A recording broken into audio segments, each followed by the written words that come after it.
Colours இப்போ நீங்கள் பார்க்க போகிற கார் பார்த்துட்டிங்கன்னா மாருதி சுசுக்கி டிசேரை பற்றி தான் பார்க்க போகிறோம். வாங்க வீடியோக்குள்ளே போகலாம்.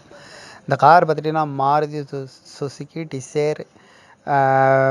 இது ஒரு டீசல் வண்டி அப்படின்னு சொல்லியிருக்கிறாங்க. வேரியண்ட் பார்த்திங்கன்னா VDI. இதுக்கு ஓனர் பார்த்துட்டிங்கன்னா 3 ஓனர் இருக்கார் அப்படின்னு இருக்காங்க. கிலோமீட்டர் பார்த்துட்டிங்கன்னா 1,46,000 கிலோமீட்டர் ஓடி இருக்குது அப்படின்னு இருக்காங்க. இதுக்கு ஏசி வந்துடும், பவர் ஷேரிங் வந்துடும், பவர் விண்டோ வந்துடும்ன்ருக்காங்க, சென்ட்ரல் லாக்கிங்லாம் வந்துடும்ன்ருக்காங்க.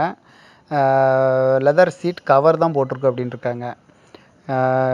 இன்சூரன்ஸ் பார்த்துட்டிங்கன்னா இல்லை அப்படின்னு சொல்லியிருக்காங்க. இந்த கார் பார்க்க வேண்டிய இடம் எங்கன்னு பார்த்துட்டிங்கன்னா சேலத்தில் தான் இந்த கார் பார்க்க முடியும்னு சொல்லியிருக்கிறாங்க.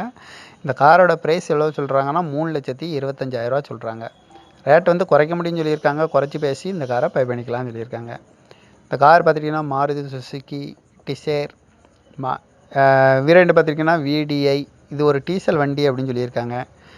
ஓனர் பார்த்திங்கன்னா 3 ஓனர் வரும்ன்ருக்காங்க. இதுக்கு ஏசி வந்துடும், பவர் ஷேரிங் வந்துடும், பவர் விண்டோ வந்துடும்ன்ருக்காங்க, சென்ட்ரல் லாக்கிங்லாம் வந்துடும்ன்ருக்காங்க. லெதர் சீட் கவர் தான் போட்டிருக்கு அப்படின்ட்டு இருக்காங்க. கிலோமீட்டர் பார்த்துட்டிங்கன்னா 1,46,000 கிலோமீட்டர் ஓடி இருக்குது அப்படின்ட்டுருக்காங்க. இன்சூரன்ஸ் பார்த்துட்டிங்கன்னா இல்லை அப்படின்னு சொல்லியிருக்காங்க. இது பார்க்க வேண்டிய இடம் எங்கன்னு பார்த்துட்டிங்கன்னா சேலத்தில் தான் இந்த கார் பார்க்க முடியும்னு சொல்லியிருக்காங்க. இந்த காரோட ப்ரைஸ் எவ்வளோ சொல்கிறாங்கன்னா 3,25,000 சொல்கிறாங்க. ரேட் வந்து குறைக்க முடியும்னு சொல்லியிருக்காங்க. குறைச்சி பேசி இந்த காரை பை பண்ணிக்கலாம்னு சொல்லியிருக்காங்க. இந்த மாதிரி கார் வீடியோவுக்கெலாம் பாலா கார் சேனலை சப்ஸ்கிரைப் பண்ணி வச்சுக்கோங்க. தேங்க்யூ ஃபார் வாட்சிங்.